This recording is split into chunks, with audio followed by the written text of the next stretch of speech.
کہتے ہیں اللہ کے گھر وہی جاتا ہے جس کو اللہ تبارک تعالیٰ بلاتے ہیں۔ یہ عامر المہدی لیبیا کے رہنے والے ہیں۔ جب یہ اپنے گھر سے ایئرپورٹ پہنچے تو ایئرپورٹ پر ان کو چیک ان کے دوران ان کے نام کی وجہ سے روک لیا گیا اور یہ فلائٹ میں نہیں بیٹھ سکے۔ ان کے بغیر ہی فلائٹ اڑ گئی۔ کچھ دیر کے بعد خبر آتی ہے کہ جو فلائٹ ابھی حاجیوں کو لے کر اڑی تھی، تکنیکی خرابی کی وجہ سے وہ واپس آ رہی ہے۔ اسی دوران جو سیکورٹی کے لوگ تھے انہوں نے عامر المہدی سے کہا کہ تم چلے جاؤ گھر اپنے واپس، شاید اس سال تمہارے مقدر میں اللہ تبارک تعالیٰ نے حج نہیں لکھا ہے۔ عامر المہدی ان سے کہتے ہیں کہ میں سفر پر ضرور جاؤں گا اور اسی سال جاؤں گا۔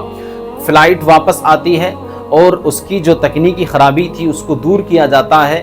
ایئرپورٹ پر یہ ریکویسٹ کرتے ہیں کہ مجھے فلائٹ کے اندر بٹھایا جائے، لیکن ان کو نہیں بٹھایا جاتا۔ فلائٹ دوبارہ ان کے بغیر اڑ جاتی ہے۔ پھر کچھ دیر کے بعد خبر آتی ہے کہ وہ فلائٹ دوبارہ تکنیکی خرابی کی وجہ سے واپس آ رہی ہے۔ اب ایئرپورٹ پر جیسے وہ اترتی ہے تو پائلٹ اتر کر آتا ہے اور کہتا ہے کہ عامر المہدی کے بغیر میں نہیں اڑوں گا، ان کو اس فلائٹ کے اندر بٹھایا جائے اور اس کے بعد میں یہاں سے اس فلائٹ کو لے کر جاؤں گا۔ عامر المہدی کو فلائٹ کے اندر بٹھایا۔